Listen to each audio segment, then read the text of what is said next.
إن الحمد لله نحمده ونستعينه ونستغفره ونعوذ بالله من شرور أنفسنا ومن سيئات أعمالنا من يهدي الله فلا مضل له ومن يضلل فلا هادي له وأشهد أن لا إله إلا الله وحده لا شريك له وأشهد أن محمدا عبده ورسوله وبعد أعوذ بالله من الشيطان الرجيم بسم الله الرحمن الرحيم وَلَقَدْ آتَيْنَا اللُّقْمَانَ الْحِكْمَةَ أَنِ اشْكُرُوا لِلَّهِ وَمَنْ يَشْكُرُ فَإِنَّمَا يَشْكُرُ لِنَفْسِهِ وَمَنْ كَفَرَ فَإِنَّ اللَّهَ غَنِيٌّ حَمِيدٌ وبعد وقال النبي صلى الله عليه وسلم فإن خير الحديث كتاب الله وخير الحديث حدي محمد صلى الله عليه وسلم وشر الأمور محدثاتها وكل محدثة بدعة وكل بدعة ضلالة وكل ضلالة في النار وبعد رب اشرح لي صدري ويسر لي أمري واحلل عقدة من لساني يفقهوا قولي اما بعد۔ ہر قسم کی تعریف اللہ رب العزت کے لیے ہے جو تمام جہانوں کا پالنے والا ہے، اور درود و سلام ہو ہمارے پیارے نبی محمد رسول اللہ صلی اللہ علیہ وسلم پر۔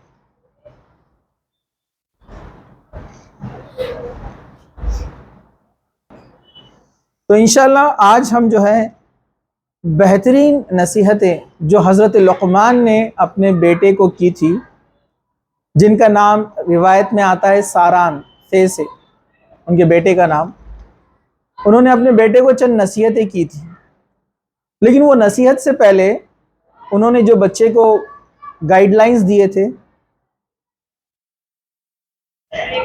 حضرت لقمان کون تھے وہ آپ سن لیجئے۔ سورہ لقمان 31 نمبر کا سورہ ہے قرآن مجید میں۔ اللہ تعالیٰ نے قرآن میں کہا وَلَقَدْ آتَيْنَا لُقْمَانَ الْحِكْمَةَ أَنِ اشْكُرُوا لِلَّهِ، اور ہم نے لقمان کو دانائی بخشی کہ وہ اللہ کا شکر ادا کرے۔ جو شخص شکر ادا کرتا ہے اپنے ہی فائدے کے لیے شکر ادا کرتا ہے، تو ہم نے لقمان کو دانائی بخشی کہ خدا کا شکر ادا کرو، یعنی اللہ کا شکر ادا کرو۔ تو سب سے پہلے آپ کو وضاحت کر دوں، حضرت لقمان کو حکیم کہا قرآن نے، اور اللہ تعالیٰ کہہ رہا ہے، مطلب سمجھ جائیے کتنے ذہین شخص ہوں گے۔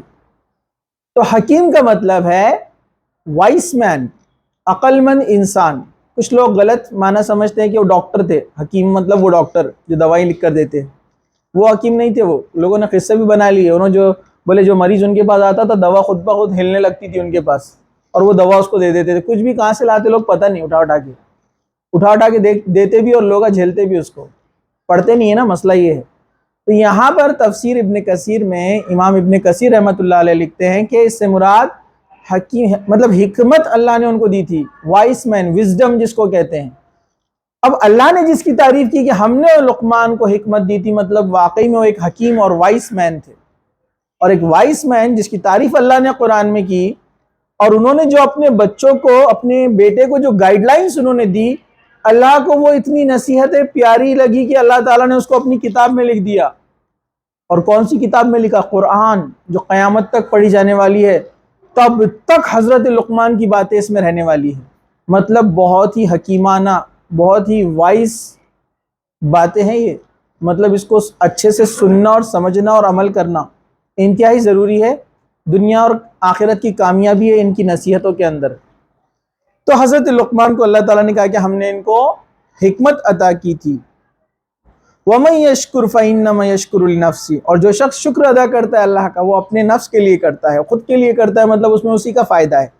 وَمَن كَفَرَ فَإِنَّ اللَّهَ غَنِيٌّ حَمِيدٌ، اور جو ناشکری کرے، کفر کرے، اللہ تعالیٰ کی نافرمانی کرے، تو اللہ بے پرواہ ہے۔ اللہ کو کسی کی ضرورت نہیں ہے کہ کوئی اللہ کی تعریف کرے، اس کی عبادت کرے، اس کا ذکر کرے، اس کو یاد کرے، اس کو شکر گزاری کرے۔ اللہ بے پرواہ، مطلب اللہ بے نیاز ہے، اللہ کو کسی کی ضرورت نہیں ہے ہماری اور آپ کی۔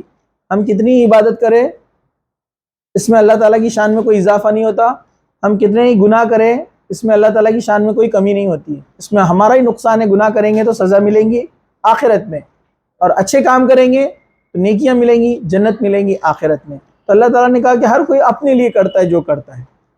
چلیے اب حضرت لقمان کے تعلق سے بہت ساری روایتیں یہاں پر آتی ہے. کچھ لوگوں نے کہا کہ یہ نبی تھے، کسی نے کہا کہ یہ نہیں نبی نہیں تھے، اس میں اختلاف تھا. لیکن امام ابن کثیر رحمۃ اللہ نے تفسیر ابن کثیر میں بہت ساری ایسی روایتیں اور باتیں اس میں بتائی جس سے ثابت ہوتا ہے کہ حضرت لقمان ایک نیک شخص تھے، نبی نہیں تھے، کیونکہ وہ ایک غلام خاندان سے تھے اور نبی غلام خاندان سے نہیں ہوا کرتے. حضرت لقمان کا حلیہ آپ تفسیر ابن کثیر پڑھ سکتے ہیں، اس میں دیا گیا ہے کہ یہ کالے رنگ کے تھے، موٹے تھے، کوئی خوبصورت شکل نہیں تھی، کوئی ایسا اٹریکٹیو پرسنالٹی دکھنے کے لحاظ سے نہیں تھے، لیکن لوگ ان کی طرف اٹریکٹ ہوتے تھے. ریزن زبان. اللہ تعالیٰ نے اتنی حکمت دی تھی ان کی باتوں کو، جو سنتا وہ سنتے رہ جاتا. یہ ان کی خاص بات تھی حضرت لقمان کی. ایک شخص ان کو بولا، اے لقمان، تم بھی غلام خاندان سے ہو، حبشی، کالے کلوٹے میری طرح، پھر کیا بات ہے کہ لوگ تمہاری باتیں سننے کے لیے دور سے آتے ہیں؟ تو کہا کہ میں اکثر خاموش رہتا ہوں اور ان کاموں سے میں اپنے آپ کو دور رکھتا ہوں جس میں کوئی فائدہ نہیں ہے، جس سے کچھ لینا دینا نہیں ہے. تو میں بے وجہ کے کاموں میں نہیں پڑتا، اکثر خاموش رہتا ہوں، ذکر الہی کرتا ہوں، اللہ کو یاد کرتا ہوں، رشتے ناطے توڑنے سے بچتا ہوں. شاید ہو سکتا اللہ نے اس کے بدولت مجھے یہ ساری چیزیں عنایت کی ہو. اسی طرح حضرت لقمان کی حکمت اتنی مشہور تھی، کچھ لوگوں نے روایت میں کہا کہ حضرت داؤد علیہ السلام کے زمانے کے تھے اور وغیرہ وغیرہ، لیکن بہت کم روایتیں جو صحیح ان کے تعلق سے ملتی ہے. یہ ایک غلام تھے، کسی کے پاس کام کرتے تھے. مالک نے کہا ایک بار مہمان آئے ہیں، لقمان ایک جانور ذبح کرو اور اس جانور کے سب سے اچھے اعضاء لے کر آؤ. حضرت لقمان ذبح کرتے ہیں جانور کو اور دل اور زبان لے کر آتے ہیں جانور کو ذبح کرنے کے بعد. اور مالک کہتا ہے کہ ارے لقمان، میں نے کہا کہ اچھے جو کھانے کے لحاظ سے اعضاء ہوں وہ لے کر آؤ. تو کہا کہ یہ دو اعضاء جسم کے سب سے اچھے ہیں. مطلب وہ ایک حساب سے تعلیم دے رہے تھے اپنے مالک کو بھی اور لوگوں کو بھی. کہا کہ جس کے یہ دو اعضاء اچھے، اس کا سب کچھ اچھا، زبان اور دل، یعنی نیت اور اچھے اخلاق جو کہ زبان سے ظاہر ہوتے ہیں. تاکہ یہ دو جس کے اچھے، سب کو اس کا سب سے بہترین انسان ہے، وہ اس کا سب کچھ اچھا ہے. اگلی بار کہا کہ اس کے سب سے بیکار اعضاء لے کر آؤ، خراب. تو اگلی بار پھر زبان اور دل لے کر آئیں اور کہا کہ جس کے یہ برے ہو جائے سب کچھ برا. زبان بری تو ہر چیز بری، کوئی اس کو پسند نہیں کرے گا. دل، نیت کی خرابی ہو تو سارے اعمال برباد، کوئی عمل قابل قبول نہیں ہوگا. تو یہ دو چیزیں بہت اہم انہوں نے حکمت کی بتائی. ویسے اور بھی بہت ساری حکمت کی باتیں بہت سارے جو ہے مفسرین نے اپنی اپنی کتابوں میں لکھی، جو حضرت لقمان کی بہت ساری الگ الگ روایتوں سے آتی ہے. خیر، ہم آگے بڑھتے ہیں. حضرت لقمان اپنے بچوں کو نصیحت کرتے ہیں، بہت بہترین اور پیاری نصیحتیں ہیں، گولڈن لائنز ہم بول سکتے ہیں اس کو، سنہری، اور ہونا بھی چاہیے کیونکہ اللہ تعالیٰ نے اپنی کتاب میں اس کو لکھا. تو کیا کہتے ہیں وہ؟ وَإِذْ قَالَ لُقْمَانُ لِابْنِهِ وَهُوَ يَعِظُهُ يَا بُنَيَّ لَا تُشْرِكْ بِاللَّهِ إِنَّ الشِّرْكَ لَظُلْمٌ عَظِيمٌ. بچے کو سب سے پہلی تعلیم جو انہوں نے دی، اور یہ سب کے لیے میسج ہے کہ اپنے بچوں کو، اپنے چھوٹوں کو اس چیز کی تعلیم دے. کیا تعلیم دی؟ لا تشرک باللہ. کہا کہ اس وقت کو یاد کرو جب لقمان نے اپنے بیٹے کو نصیحت کرتے ہوئے کہا کہ میرے پیارے بیٹے، اللہ کے ساتھ شرک نہیں کرنا. یا بنیا، اے میرے پیارے بیٹے، اللہ کے ساتھ شرک کبھی مت کرنا. ان الشرک لظلم عظیم. شرک بہت بھاری اور بڑا ظلم ہے. کیونکہ آپ سبھی جانتے ہیں نا، سورہ مائدہ میں اللہ تعالیٰ نے کہا انہ من یشرک باللہ فقد حرم اللہ علیہ الجنہ. جس نے اللہ کے ساتھ شرک کیا، اللہ تعالیٰ نے اس پر جنت حرام کر دی. مطلب وہ کبھی کبھی کبھی کبھی جنت میں داخل نہیں ہوگا. اس لیے میں بچوں کو بھی بولتا ہوں، اگر کل آپ کا فائنل ایگزام ہے اور آپ کو نہیں پتا ہے کہ شرک کیا ہے، تو میں بولوں گا آپ ایگزام کا مت پڑھو، شرک کیا ہے پہلے پڑھو. کل صبح آنکھ نہیں کھلی تو مر گئے، تو اس دنیا سے چلے گئے، تو ایگزام سے پہلے شرک کرتے ہوئے کبھی معافی نہیں ہے. انسان جنت میں داخل ہو ہی نہیں سکتا جس نے شرک کیا، اور شرک چھوٹا بھی کیا تو بچے گا نہیں. اور قیامت کے دن آپ اللہ تعالیٰ کو یہ نہیں کہہ سکتے کہ مجھے یہ نہیں معلوم تھا کہ یہ بھی شرک ہے. اس لیے بہت ضروری ہے کہ شرک کیا ہے آپ جانیں اور توحید کیا ہے جانیں.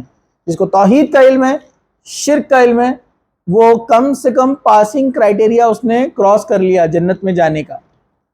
باقی کے نیک اعمال اس کے جو ہے بلندیوں کو لے کے جائیں گے، جنت میں اونچے مقام پہ اس کو لے کے جائیں گے. لیکن شرک کیا اور دنیا کی تمام نیکیاں کیا اس نے، اللہ تعالیٰ پورے نیکیوں کو ذرے بنا کر اڑا دے گا. شرک کو کبھی معافی نہیں ہے. اللہ نے کہا کہ شرک کبھی معاف نہیں ہوگا، اور یہ اللہ تعالیٰ کا وعدہ ہے، اللہ تعالیٰ اس سے بدلے گا نہیں. اس لیے ہر بچے کو، ہر انسان کو، ہر ایک کو یہ پتا ہونا چاہیے کہ شرک کیا ہے. تو کہا کہ بیٹا شرک نہیں کرنا ہے. سب سے کی تعلیم میں بیٹے کو سب سے پیاری چیز کیا بتائی انہوں نے؟ کہ شرک نہیں کرنا، کیونکہ یہ سب سے بھاری نقصان ہے، سب سے ڈینجر ہے. کہا کہ بیٹے اللہ کے ساتھ کبھی شرک نہیں کرنا. اب ذرا غور سے سنیے آپ لوگ پیچھے والے. یہ ظلم کے تعلق سے ایک بار جو ہے سورہ انعام کی آیت نمبر 82 جب نازل ہوئی، 82 نمبر کی آیت سورہ انعام کی، اللہ تعالیٰ نے کہا الذین آمنوا ولم یلبسوا ایمانہم بظلم اولئک لہم الامن وہم مہتدون. کہ اللہ تعالیٰ فرماتا ہے کہ کیا فرمایا اللہ سبحانہ وتعالیٰ نے؟ کہ وہ لوگ امن میں ہیں اور وہی لوگ فلاح پانے والے جنہوں نے اپنے جانوں پر ظلم نہیں کیا. یہاں پر اس کا مفہوم ہے آیت کا. تو صحابہ پریشان ہو گئے، ہم میں سے ایسا کون ہے جس نے ظلم نہیں کیا؟ مطلب ظلم، زیادتی، غلط چیز تو گناہ تو سب سے ہوئے. تو اللہ تعالیٰ نے کہا کہ نہیں، کیا تم نے نہیں پڑھا سورہ لقمان میں ان الشرک لظلم عظیم؟ تو اس سے مراد وہ ہے جس نے شرک کیا، اس کے لیے کوئی امن نہیں ہے دنیا کے اندر اور آخرت میں، اور وہ جو ہے کبھی کامیاب اور فلاح نہیں پائے گا آخرت میں. تو یہاں پر ظلم سے مراد کیا ہے؟ ظلم سے مراد کیا ہے یہاں پر؟ شرک. یہ بات آپ یاد رکھیے.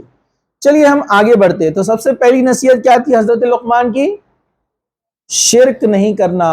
بیٹا اللہ کے ساتھ شرک نہیں کرنا. اب چلیے ہم آگے بڑھتے ہیں.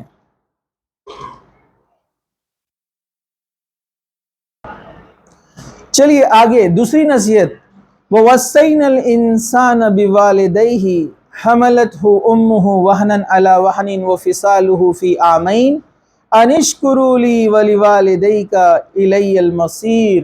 کیا کہا اب حضرت لقمان نے؟ دوسری نصیحت بہت اہم.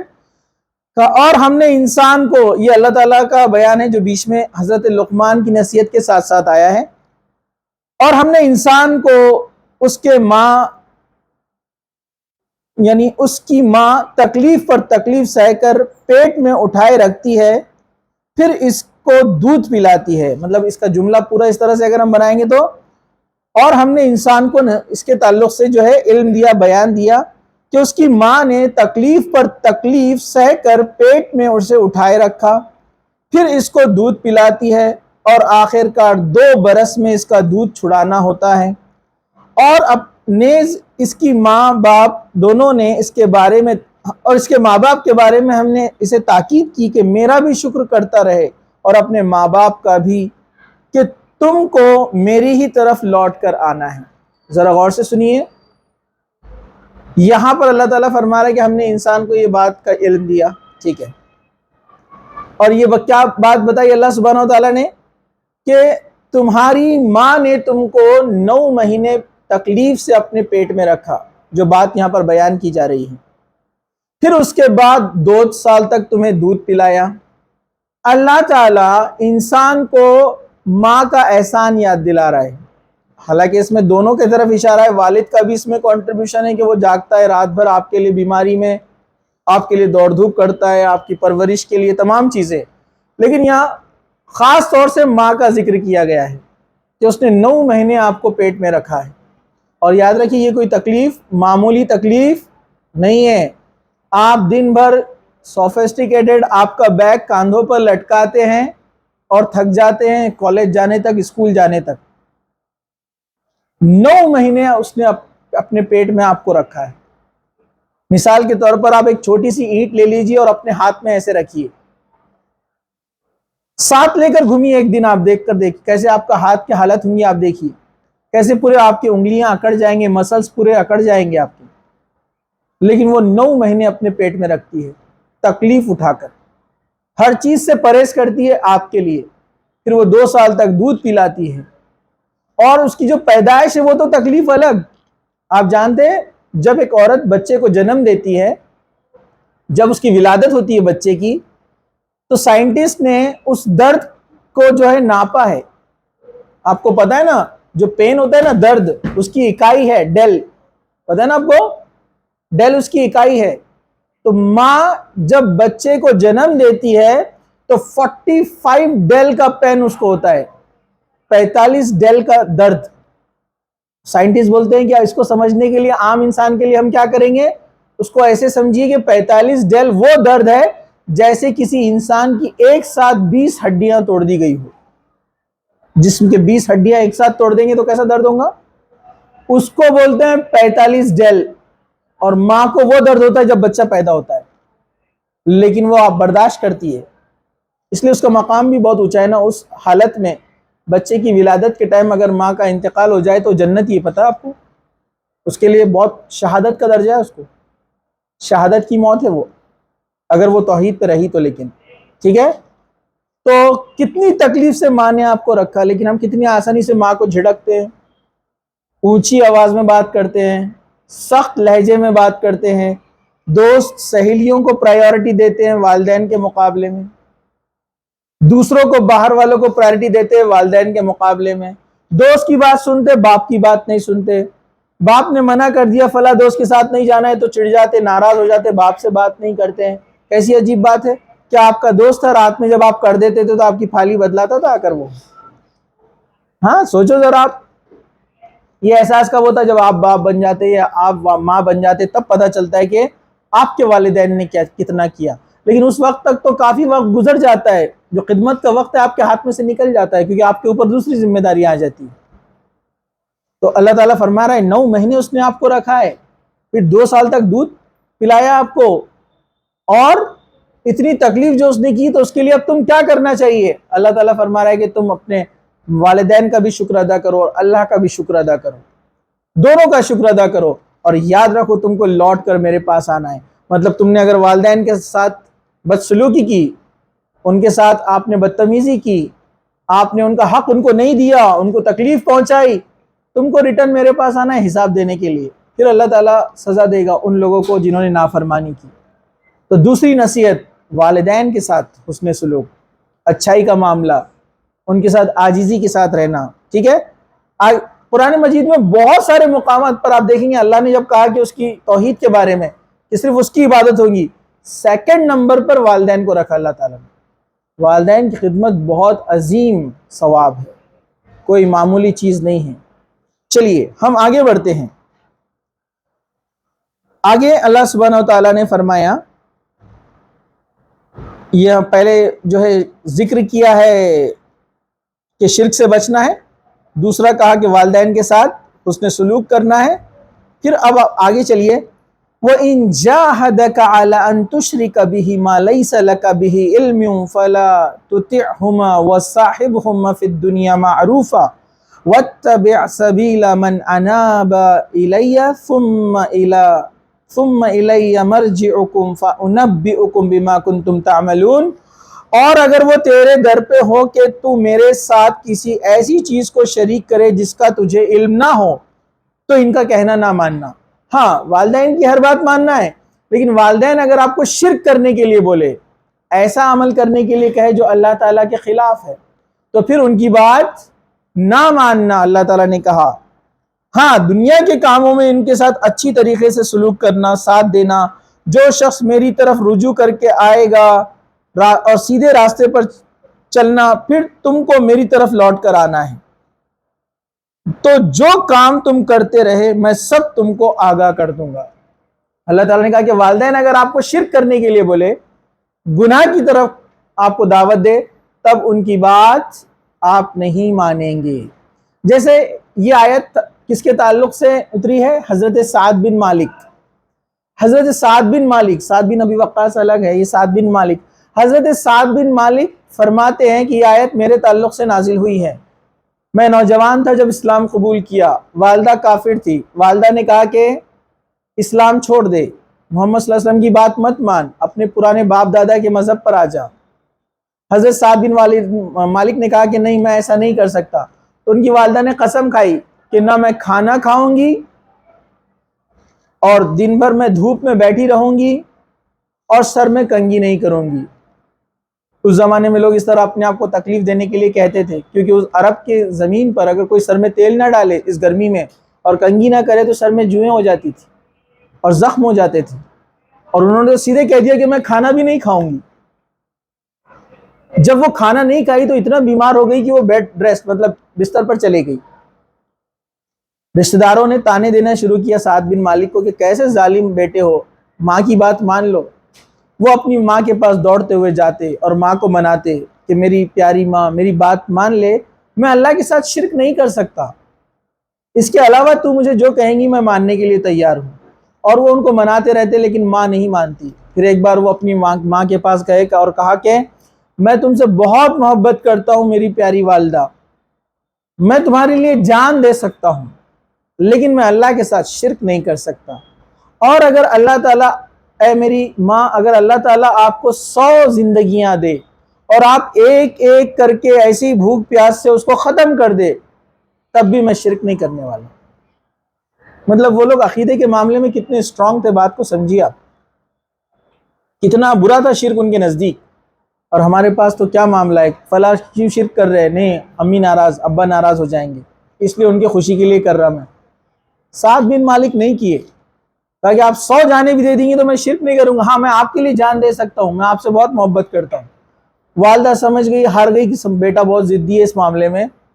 پھر انہوں نے بھی جاننا چاہا کہ کیا ہوتا ہے یہ شرک اور کیا ہوتی ہے توحید، اللہ کون ہے، اور وہ بھی اسلام میں داخل ہے۔ تو یہ ہے معاملہ دیکھیے توحید کا کہ والدین کی بات بھی نہیں مانی جائیں گی شرک کے معاملے میں، ٹھیک ہے۔ پھر اللہ تعالیٰ نے کہا کہ بس لیکن ان کے ساتھ اچھی طریقے سے پیش آنا، اگر وہ مشرک بھی ہے تو مطلب وہ لوگ ایمان پہ نہیں ہیں تو بھی ان کے ساتھ حسن سلوک کرنا، ان کی ہر بات ماننا۔ بڑے افسوس کی بات ہے ہمارے والدین ہمیں گناہ کی دعوت دیتے ہیں، بدعت شرک تو ہم ان کی مان لیتے ہیں، اور جہاں اپنا دل بولتا وہاں نہیں مانتے۔ گھومنے پھرنے کی بات ہے نا، دوستوں کے ساتھ جانے کی بات، اپنی مرضی کی بات، فلاں چیز خریدنے کی بات، وہاں پر ضد برابر لگاتے، لیکن دین کے معاملے میں نہیں سوچتے کہ یہ چیز غلط ہے جو والدین بول رہے ہیں۔ تو میرا کام ہے کہ میں خود بھی سدھروں، اصلاح کروں اپنی، اور والدین کو بھی صحیح راستے پہ لاؤں تاکہ جنت میں بھی ہم ساتھ رہیں۔ ہم یہ نہیں سوچتے۔ تو اللہ تعالیٰ نے ایک بہترین بات یہاں پر بتائی، حضرت لقمان نے جو بچوں کو نصیحت کی اس کے تعلق سے۔ چلیے اب ہم آگے بڑھتے ہیں۔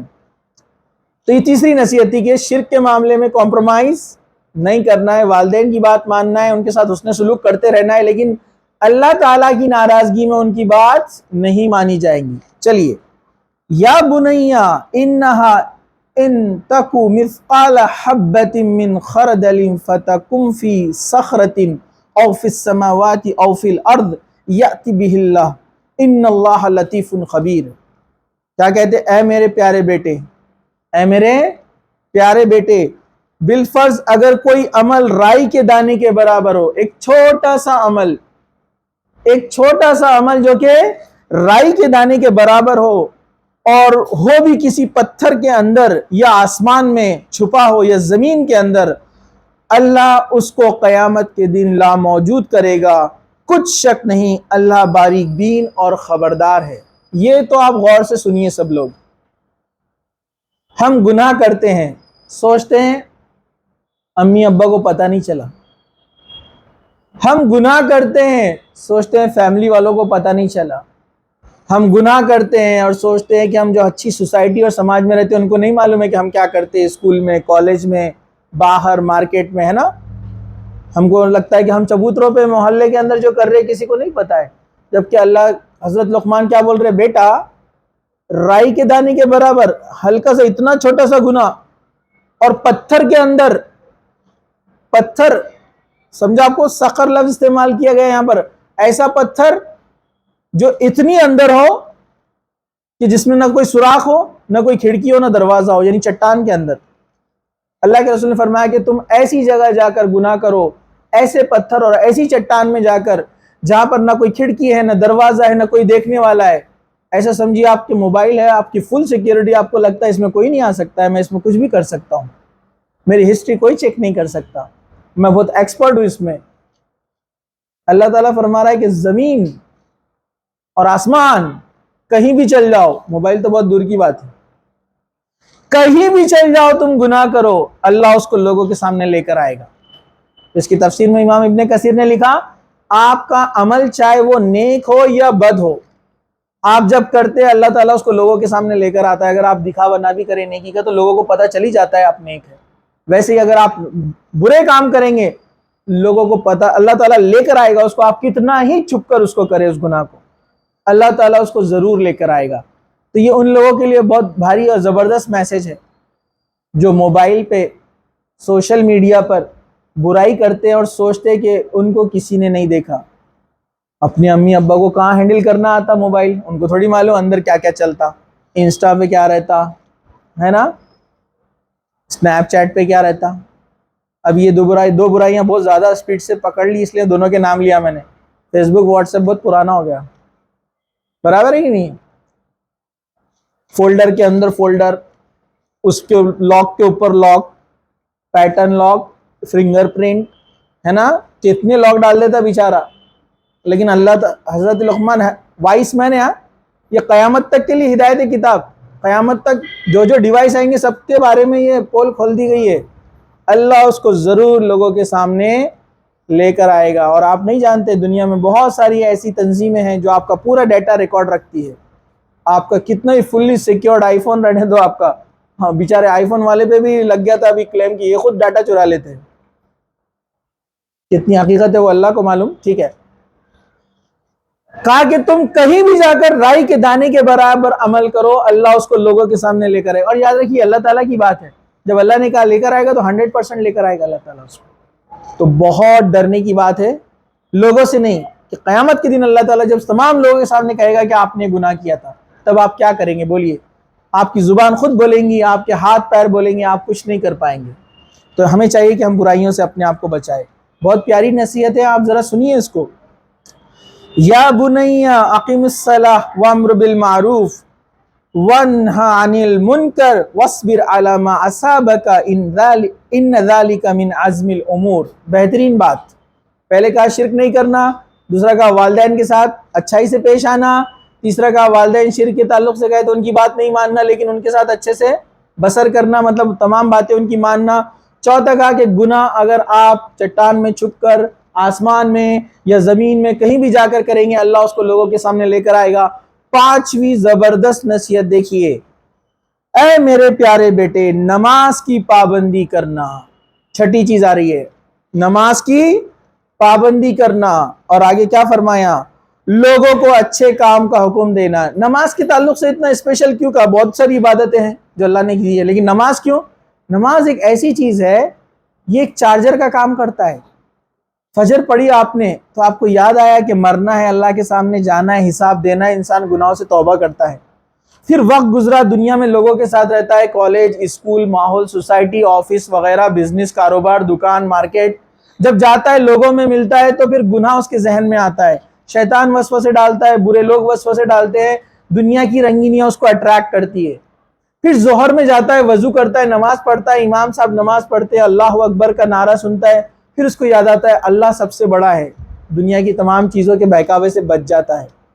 پھر لوگ دنیا میں اس کو ڈراتے ہیں، دھمکاتے ہیں، لیکن نماز یاد دلاتی ہے اللہ اکبر، اللہ سب سے بڑا ہے. تو پھر اس کے لوگوں کا ڈر اس کے دل میں سے نکل جاتا ہے، کہ اس کو پتہ چلتا ہے امام صاحب مغرب میں قرات سے نماز پڑھ رہے ہیں، فجر میں، عشاء میں، جو قرآن کی آیتیں اس کے سامنے کانوں میں اس کے آتی ہے تو وہ آخرت کا پیغام اس کو دیتے جاتی ہے. یہ دنیا کچھ نہیں ہے، ختم ہونے والی ہے، ایک دن سب فنا ہو جائے گا. نہ دنیا کی لالچ کر، نہ دنیا سے ڈر، یاد رکھ اللہ سب سے بڑا ہے. تمام چیزیں اس کو ہیمرنگ کرتے رہتی ہے. تو یہ چارجنگ کا کام کرتی ہے نماز. جیسے موبائل دن بھر استعمال ہو کر ڈسچارج ہو جاتا ہے، آپ رات میں پھر چارجنگ کو لگاتے ہیں اس کو دن بھر چلنے کے لیے. ویسے ایک انسان جب 5 وقت کی نماز پڑھتا ہے تو اس کا ایمان چارج ہوتا ہے، پھر اگلے دن پھر وہ ایمان کے ساتھ صبح اپنی کرتا ہے اور فجر کی نماز میں اٹھتا ہے. تو یاد رکھیے نماز چارجنگ ہے، بہت بڑا چارجر ہے یہ. اس لیے انہوں نے کہا کہ بیٹے نماز نہیں چھوڑنا. اور اللہ کے رسول نے بھی اپنے آخری وقت تک جب آپ کو اٹھنا نہیں آتا تھا، اتنے بیمار تھے اللہ کے رسول صلی اللہ علیہ وسلم، تو کیا کہتے تھے؟ نماز میرے آنکھوں کی ٹھنڈک ہے، نماز نہیں چھوڑنا. آپ تمام مسلمانوں کو نصیحت دیتے گئے آخر تک. حضرت لقمان نے بھی کہا کہ بیٹے نماز قائم رکھنا، 5 پابندی سے نماز پڑھنا. پھر آگے کیا کہا؟ وَأَمْرُ بِالْمَعْرُوفِ اور بیٹا اچھے کاموں کی نصیحت کرتے رہنا، 7واں گائیڈ لائن بہترین دنیا اور آخرت کی کامیابی. کہا کہ لوگوں کو اچھے کاموں کا حکم دینا. اپنے پاس کیا ہوتا؟ والدین یہ نصیحت کرتے کیا؟ اپنے پاس والدین کیا ہوتا ہے؟ ارے بیٹے وہ دوسروں کے بیچ میں اپن جانا نہیں، روکنا نہیں ان کو، وہ کریں گے ان کا ہاتھ ٹوٹیں گا، ان کے گلے میں پڑیں گا. برابر ہے کہ نہیں؟ بولتے کہ نہیں؟ نہیں، حضرت لقمان بولے نہیں بیٹے، لوگوں کو اچھی چیزوں کی ہمیشہ نصیحت کرتے رہنا، لوگوں کو اچھے کاموں کا حکم دینا. وَانْهَ عَنِ الْمُنْكَرِ، اور برائی سے روکنا. جب کوئی برائی دیکھے آپ کے دوست کو برے کام کر رہا ہے، غلط کام کر رہا ہے، اس کو بولنا مت کرو. اللہ تعالیٰ اس کی اجازت نہیں دیتا. ڈیفینیٹلی جب آپ روکیں گے تو وہ آپ کے خلاف آئے گا. دنیا روکنے والے کو پسند نہیں کرتی ہے. ہوتا ہے نا، کوئی آپ کو منع کر رہا ہے، یہاں کیوں کھڑے ہوئے؟ میں بھی بولتا ہوں آپ یہاں کیوں کھڑے؟ جاؤ اوپر نماز کے لیے. کچھ بچے کھڑے ہو جاتے ہیں یہاں پر. کیوں کھڑے ہوتے؟ اب ان کو دیوار تو صاف نہیں کرنا ہے وہاں کی، کیوں کھڑے رہتے اب آپ کو معلوم ہے. ان کو بولے اوپر جاؤ تو بہت برا لگ جاتا نا. آپ بھی اپنے دوست کو جب اچھائی کا حکم دیتے ہیں کہ ادھر مت جا ادھر مت جا، ہے نا، والدین بھی بولتے یہ نہیں کرنا وہ نہیں کرنا، یہ سب برائی سے روکنا ہے. تو آپ کو بھی یہ کام کرنا ہے، لوگوں کو برائی سے روکنا ہے، اچھائی کا حکم دینا ہے. نماز کا وقت ہو گیا، چلو نماز کے لیے سب کھڑے، اور کچھ بچے نہیں پڑھتے نماز، دیکھا نا آپ لوگوں نے. تو جو پڑھ رہے ہیں ان کا کام ہے کہ جو نہیں پڑھ رہے ان کو بولنا کہ تم بھی نماز کو چلو. یہ آپ کے اوپر ذمہ داری ہے. قرآن کا حکم بھی ہے، حضرت لقمان کی نصیحت ہے اپنے بیٹے کو، اور یہ ہمارے لیے سیکھ ہے. تو ہم نے بولنا چاہیے کہ چلیے آپ بھی نماز کو. یہ غلط کام ہے، یہ مت کرو، یہ گناہ ہے. موبائل میں یہ چیز مت دیکھو، یہ غلط ہے، اس کو بند کرو. یہ گانا ہے، میوزک ہے، اس کو بند کرو. تو کہا کہ اچھائی کا حکم دینا، برائی سے روکنا. پھر آگے کیا کہا؟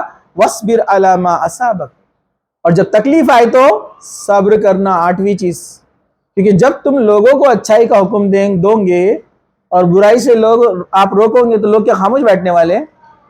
لوگ کیا کرتے؟ پھر تانے دیتے، ہاں ہم کو روک رہے، فلاں تم تو فلاں کام تو ایسے کرتے. تم امیجیٹ ریئیکٹ کرتے نا لوگ، آپ کی برائیاں کرتے ہیں، آپ کو کمنٹ پاس کرتے ہیں، ہے نا، نام رکھتے ہیں، چڑھاتے ہیں.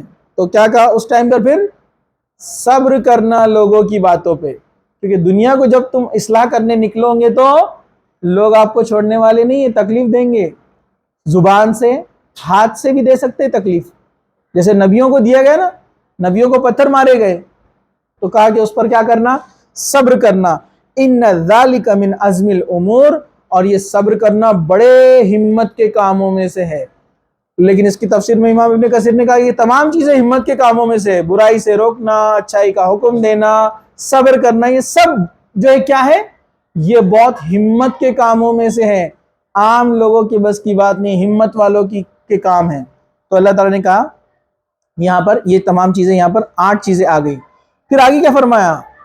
وَلَا تُسَعِّرْ خَدَّكَ لِلنَّاسِ وَلَا تَمْشِ فِي الْأَرْضِ مَرْحًا إِنَّ اللَّهَ يُحِبُّ كُلَّ مُخْتَالٍ فَخُورٍ، اور یاد رکھنا لوگوں سے گال نہ پھلانا،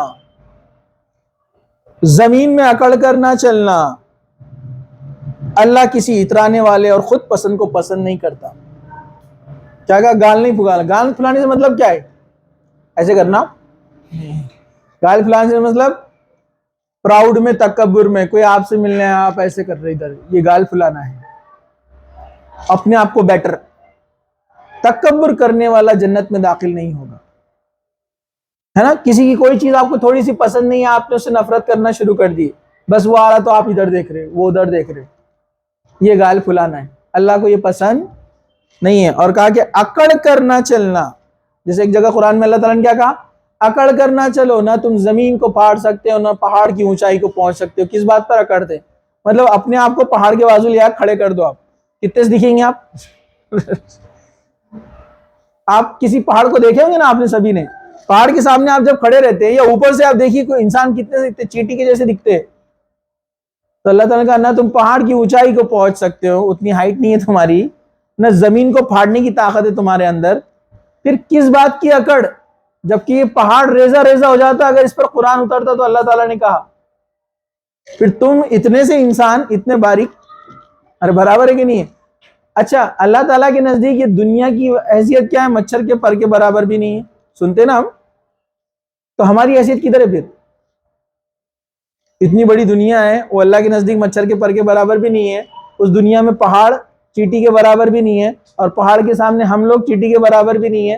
کدھر ہے اپن؟ کس بات کا تکبر اور اکڑ.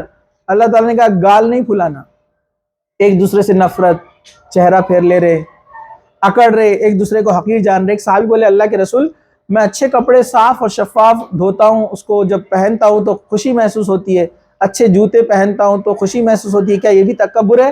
اللہ کے رسول نے فرمایا کہ نہیں، یہ تکبر نہیں ہے. تکبر یہ ہے کہ اچھے کپڑے، اچھے جوتے وغیرہ پہن کر دوسروں کو حقیر جاننا، ان کو نیچا سمجھنا، ان کے پاس کھڑے رہنے سے، کانا ملانے سے آپ شرما رہے ہیں، یہ تکبر ہے.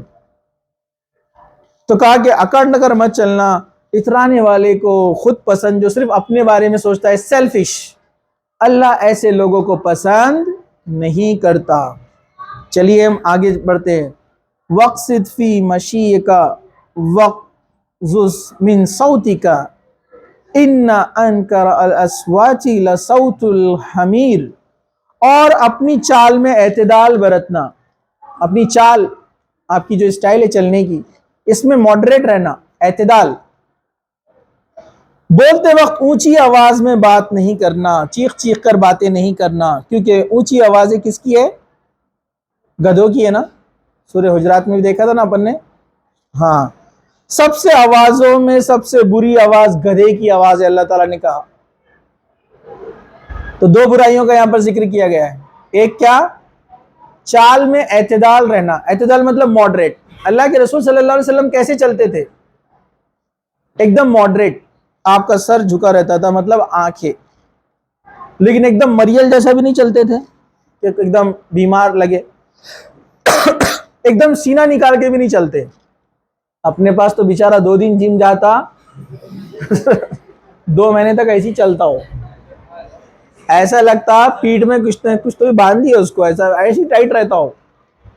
میرے خیال سے رات میں سوتا بھی ایسا کہ پتہ نہیں ہے. ٹھیک ہے، تو ایسی عجیب بات ہے اپنے پاس، ہے نا. آپ دیکھو آج کل نوجوانوں کا چلنے کا اسٹائل دیکھو، آپ ایک دم ایسے رہتے ہیں، حالانکہ ان کی باڈی ایسی نہیں ہے. ایک صحابی تھے ابو دجانہ، ان کا اسٹائل تھا ایسے ہی چلنے کا. اللہ کے رسول نے ایک بار ان سے کہا بس کہ اللہ کو یہ چال پسند نہیں ہے، فوراً نیچے کر لیا. اس کے بعد کبھی وہ سینہ تان کر نہیں چلے. لیکن ایک جنگ کے موقع پر اللہ کے رسول نے کیا فرمایا؟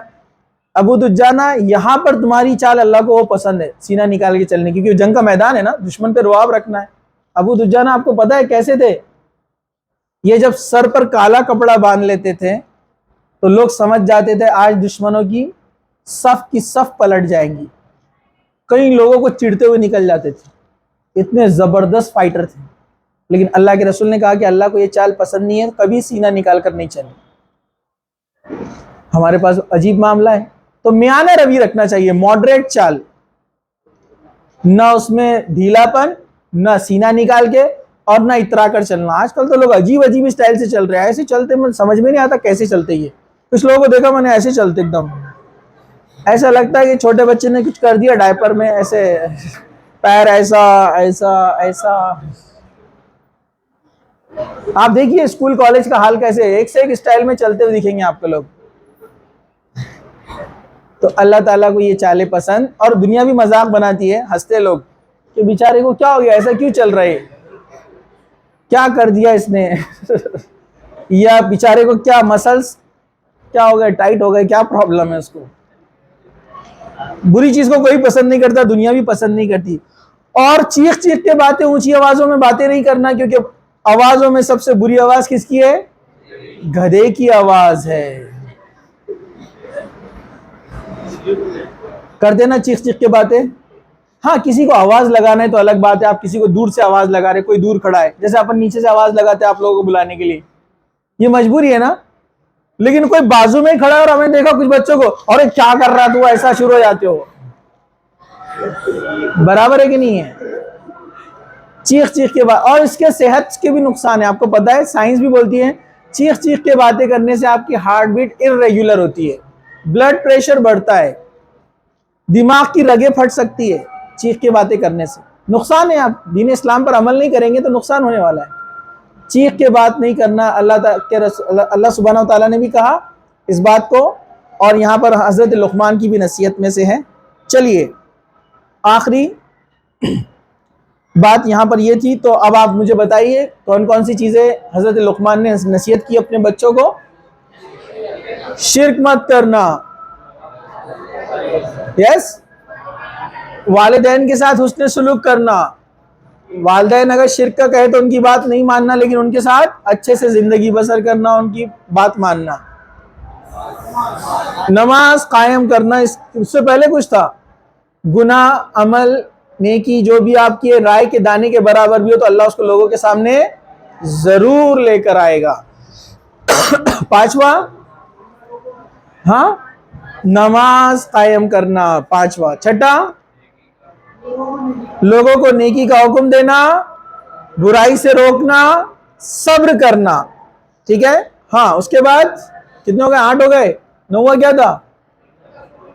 ہاں، منہ پھلانا نہیں ہے نا، تکبر کے بارے میں منہ نہیں پھلانا، اور اکڑ کر نہیں چلنا، خود پسند انسان کو اللہ تعالیٰ پسند نہیں کرتا۔ 10 ہو گئے۔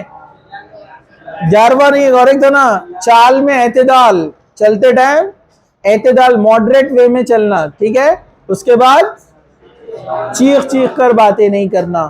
اتنی اہم نصیحتیں، اس پر اگر کبھی آپ ریسرچ کریں گے، وقت کی کمی ہے، اسٹڈی کریں گے نا آپ، اس میں آپ کے فائدے ہی فائدے نظر آئیں گے اس پر عمل کرنے سے، اور ان برائیوں سے بچنے سے فائدے ہی فائدے سمجھ میں آئیں گے آپ کو۔ اللہ تعالیٰ سے دعا ہے کہ اللہ سبحانہ تعالیٰ ہمیں کہنے سننے سے زیادہ عمل کی توفیق عطا فرمائے، جب تک زندہ رکھے اسلام پر، زندہ رکھے خاتمہ ایمان پر ہو۔ وآخر دعوانا الحمد للہ رب العالمین، سبحان ربک رب العزت عما یصفون، وسلام علی المرسلین، والحمد للہ رب العالمین۔